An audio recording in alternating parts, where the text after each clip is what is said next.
Vamos lá, vamos falar do faroeste. Eu vou começar a falar do faroeste e explicar por que o faroeste ele é feito para criar sensações e dominar pelas sensações. Só que aí tem uma questão. Para uns, ele oferece a possibilidade de ser protagonista. E para outros, ele oferece a possibilidade de ser dominado.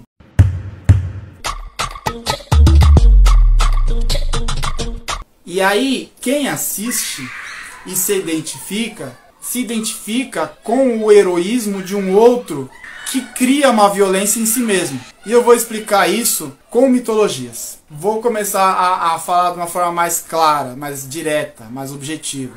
No sentido que é o seguinte: o faroeste, ele alude diretamente ao Êxodo, ao livro de Êxodo da Bíblia. Porque a história dos Estados Unidos também alude ao Êxodo. Eu não sei se isso é sabido por todo mundo, mas quando os Estados Unidos, as colônias, receberam os primeiros calvinistas, né, que vieram ocupar essa terra na América do Norte, quando vieram os calvinistas, eles vieram com uma ideologia, né? Eles vieram com uma ideologia de ocupar essas terras. Ao ocupar essas terras, eles estavam se enxergando dentro do processo mitológico do Êxodo da Bíblia como pessoas que iriam povoar essa terra, ocupar essa terra para si e para produzir para si. Muito diferente do Brasil, que foi uma colônia de exploração e que quem vinha para cá não vinha para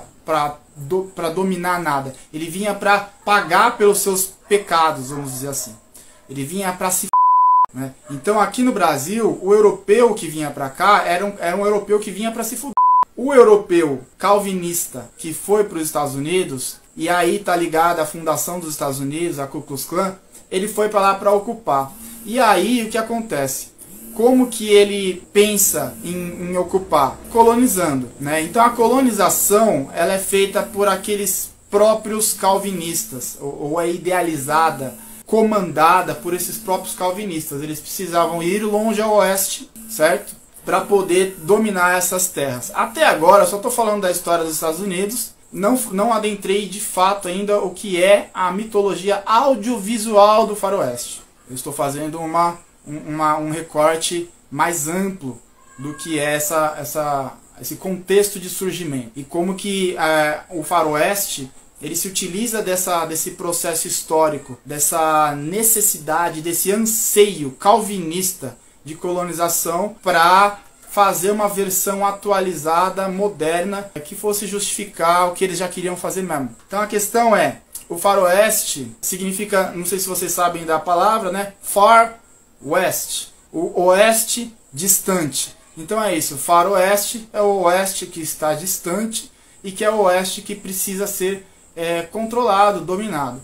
Então o faroeste, se a gente lembrar, já vamos lembrar imageticamente, né? Como são os filmes de faroeste? Parece muito óbvio, mas vamos destrinchar, vamos chegar nos pequenos elementos que compõem um todo, depois a gente fala do todo. Como que é o filme de faroeste? Ele não é um filme todo sempre cheio de sol, certo? De canyons, aqueles canyons, rochedos, grandes rochedos enormes, tá ligado? Desertos semiáridos, né? Semiáridos eternos, certo? Montanhas. Então o que acontece? Isso é um grande elemento que é explorado pela câmera, que é explorado pelos enquadramentos como forma de representar a hostilidade da natureza. Então eles usam toda essa configuração, né, de grandes canyons, com deserto, com montanhas, para representar essa hostilidade dessa natureza agressiva e dessa natureza incontrolada, incontrolável, um desafio. Aquilo quando tem aquelas câmeras abertas, né? Câmeras abertas é isso. Câmera fechada é essa que vocês estão me vendo. Vocês não conseguem, vocês podem até deduzir, mas vocês não sabem de fato o que tem no entorno. Vocês não sabem o tamanho que ela é minha casa, por exemplo, que não é uma casa, é um apartamento, né? Enfim, isso é uma câmera fechada. Câmeras abertas são aquelas que o faroeste explora bem como ninguém, que mostra o pôr do sol bonito, porém tenebroso, vasto e não habitado. E aí o que acontece? Esse é um cenário a ser conquistado, é um desafio na mitologia a ser conquistado, a ser dominado. E aí o que acontece é que o indígena, ele aparece como mais um elemento, assim como o cânion.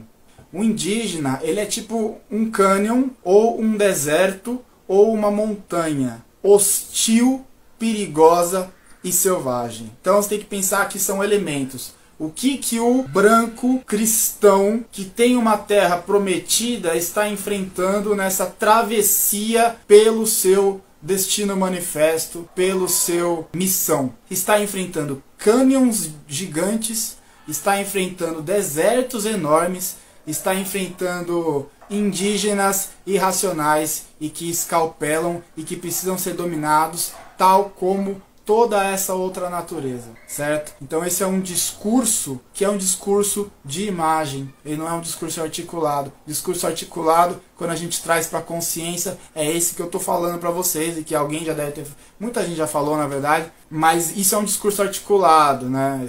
Agora o discurso de imagem, ele só mostra, ele põe lá, tá, você olha lá, você vê em câmera aberta, aí geralmente tem um carinha em cima do cavalo, né? Você vê o horizonte enorme, os cânions, e você vê um carinha correndo num cavalo, assim. E essa imagem diz por si só, né, o que é inóspito, o que é hostil e o que não é. Né? Os indígenas também, por vezes, eles atacam do nada. Né? Eles são selvagens, tal como o cânion, tal como o deserto. Tá? E aí eu vou entrar em um filme específico, dois filmes específicos, e vou tentar falar para vocês sobre personagens e qual é o papel que esses personagens representam no todo dessa mitologia calvinista de ocupação e de domínio da natureza selvagem, que inclui o indígena como selvagem. Né? Então, um dos filmes mais marcantes e que na verdade inauguram essa mitologia americana de colonização é No Tempo das Diligências. É um dos filmes mais famosos sobre isso. Ele é de 1938 e aí ele é bem interessante, porque eu não sei se vocês sabem o que é uma diligência, mas eu vou estar no meu papel de falar o que é uma diligência.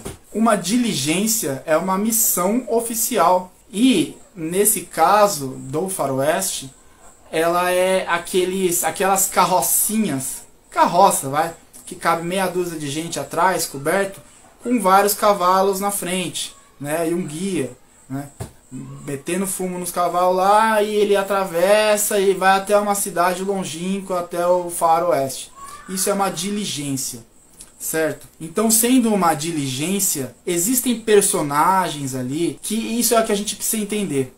Isso é uma coisa que a gente precisa entender. Personagem numa história, ele não é exatamente uma subjetividade. Isso é complicado da gente entender, falar assim alto e distraído. Não seja distraído. O personagem ele tem uma subjetividade, mas ele representa algo maior. Ele representa um papel dessa sociedade.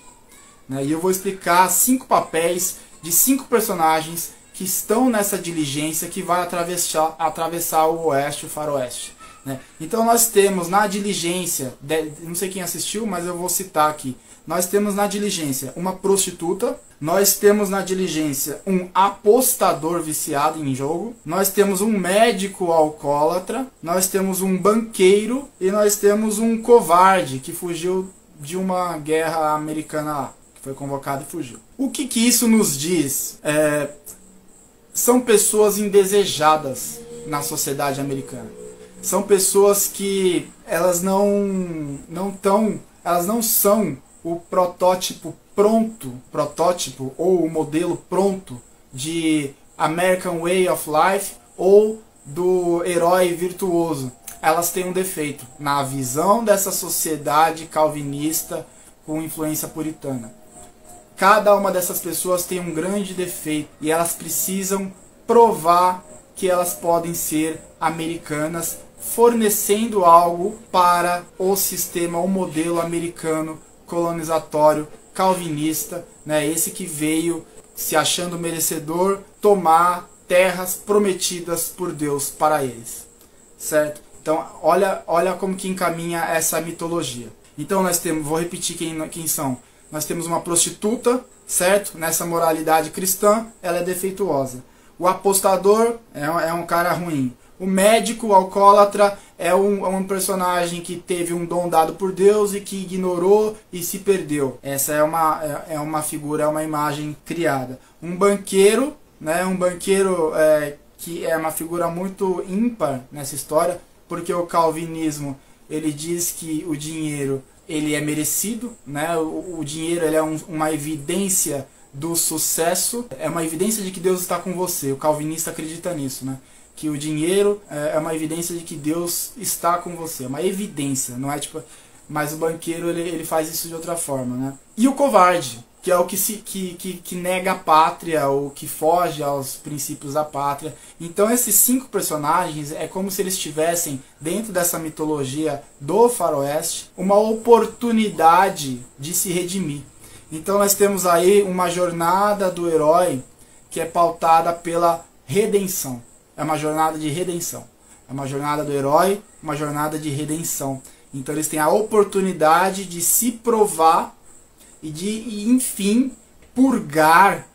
Não vou falar, purgatório é um conceito mais ligado ao catolicismo. Mas assim, eles têm a chance de se purificar através de ações para, né, o seu Deus, para a sua pátria, para os Estados Unidos. Então eles têm essa jornada de herói do tipo redenção, em que eles têm que provar que eles são merecedores, eles têm que desbravar o oeste contra a vontade. Na verdade, no início do filme, cada um deles tem um motivo bem peculiar, o porquê que eles vão integrar essa diligência, mas eles têm esse dilema de ir ou não ir, eles acabam indo, e aí isso é uma fagulha de boa moral, bom caráter, ou de quem está prestes a se redimir, se conseguir colonizar, dominar os indígenas, dominar o território e fazer o que precisa ser feito dentro dessa mitologia. Então, o objetivo do faroeste como um todo é domesticar a natureza selvagem,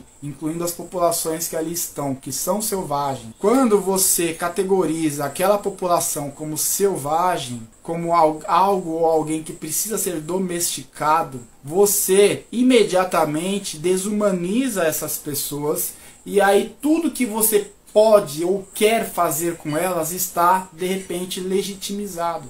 Isso é pesado, isso é foda. Porque no momento que você chama toda aquela população indígena de selvagem, e você nem fala isso com palavras. Às vezes fala no faroeste, mas não é o foco. O foco é mostrar eles, colocar lá a imagem, gente, imagem antes do discurso elaborado. Porque imagem atinge o inconsciente. Discurso elaborado você consegue negar. Você consegue falar, ah, não acho que é isso não. Ah, não é não. Pode ter um monte de gente que está aqui me assistindo e falar assim, ah, você é um idiota, você está falando bobagem. Mas você é bonito, então eu concordo. Tá ligado? A imagem, parceiro, imagem. Então quando você coloca a imagem dos indígenas atacando sem motivo, você coloca a imagem dos indígenas misturados, adaptados, perfeitamente pertencentes a um cânion, a um deserto em que o americano se sente num lugar inóspito, ou se sente num lugar difícil, que não conhece. Nesse momento você percebe, aqueles indígenas hostis fazem parte desta natureza selvagem. Esse americano, para ele conseguir dominar, ele vai precisar se superar. Também tem um paradigma, um bagulho de superação aí. Então dentro dessa superação está dominar o indígena. Portanto, se você domina o indígena que te escalpela, você está só civilizando este lugar. Esta é a questão principal dos filmes de faroeste. No tempo das diligências, a gente tem esses 5 personagens que precisam se purificar e se mostrar valorosos o suficientes para a cultura americana, fundada no calvinismo, que por sua vez alude ao êxodo da Bíblia. Então, ao provar o seu valor, ao colonizar terras para a sua pátria, eles readquirem o status de cidadão valoroso para os Estados Unidos. Por outro lado, para as populações mundiais, todas as outras populações mundiais, que são esmagadas pela ideologia norte-americana, a gente passa a achar e a ver aquele, vamos dizer com todas as letras, aquele branco europeizado, europeu, né, que agora habita os Estados Unidos, como um cara que está espalhando a sua ordem, criando a nova Canaã. Eu não sei se vocês foram criados dentro do catolicismo, do evangelho,